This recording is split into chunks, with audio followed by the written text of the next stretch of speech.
magandang tanghali sa lahat. So ngayong araw na to, gusto kong sinabawan tilapia. Ayan. Siyempre, nagkisa ako ng bawang sibuyas, kamatis. Pagkatapos, ilalagay ko na dito yung aking talong. Guys, yung aking talong ay galing sa garden. Talong, kamatis, sibuyas ay galing po ito sa garden. So guys, nakalimutan ko isabihin, naglagay na pala ako dito ng luya. Ayan. Naisabay sa kamatis yung luya ko. Sorry, hindi ko na ipakita. So, kasabay ng luya ang aking kamatis. Ayan. Siyempre guys, lalagyan na natin to ng tubig. So, alalay lang sa tubig ng paglagay dito kasi medyo maliit ang aking kawali. So, pangit pag masyadong marami ang sabaw, parang nawawala na rin ng lasa yung sabaw. Siyempre guys, bago ako dito nag-isa, ang gamit ko dito na mantika ay ang pinagprituhan ng tilapia.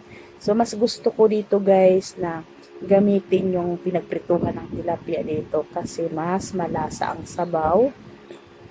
Ayan. So, mas gusto ko naman dito na sabawan ang tilapia. Gusto ko nakaprito yung tilapia para hindi masyado malangsa yung sabaw niya guys. Ayan. Pagkakulo lang ng konti nito guys, pwede na natin ilagay ang ating malunggay kasi madali lang maluto yung malunggay dito guys. Kaya alalay lang masyado kasi alam niyo naman ang malunggay hindi rin masarap pag lutong-luto yung malunggay. So sakto lang dapat ang luto sa malunggay at ang talong. So luto na yung ating tilapia dito. Alalay na lang tayo sa pagpakulo sa gulay.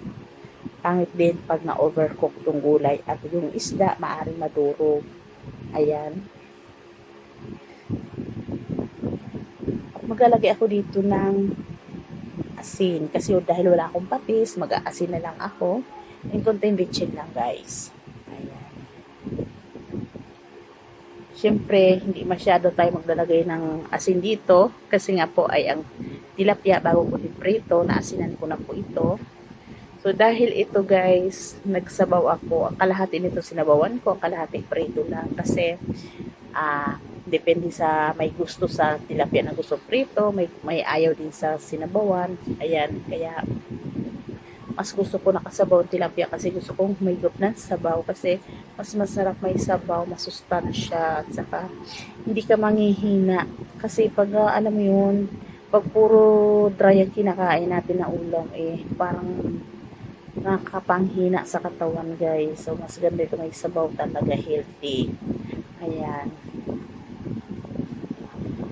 Galing lahat sa garden ito guys ang aking mga ingredients guys. Pero alam nyo guys, mas masarap pag may patula. Patula at okra. Ayan. O diba, mas masarap pag may patula, okra. Ayan, may malungay na tayo. O diba guys, ito ay kumukulo-kulo na to guys, no? Alalay na lang masyado kasi pangit pag na-overcook yung ating isda ay maaring madurog at papait yung ating malunggay pag nasubrahan sa pagpapakulo. Ayan. O diba guys?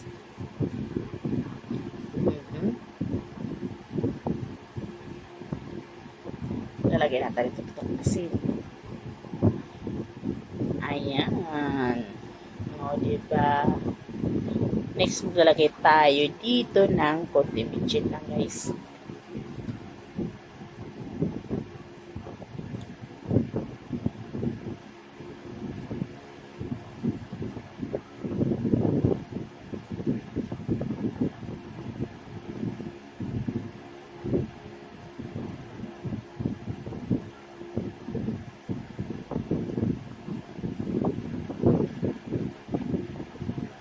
Hindi ko masyadong mahalo-halo kasi baka madurog yung isda. So hanggang sa ibabaw lang ako naghahalo-halo. Hindi ko pinapailalim yung sando. Ayan.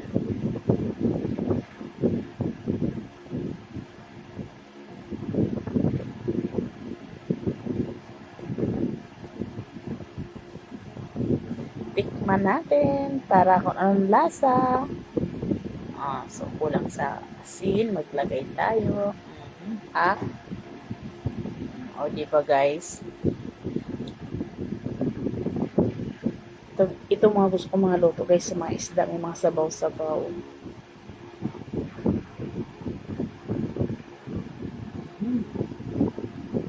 So, dahil guys, pwede na to siya. Ayan. So, maya-mayang konti, pwede natin patayin yung apoy guys. Kasi baka ma-overcook yung gulay, papait yung malunggay natin.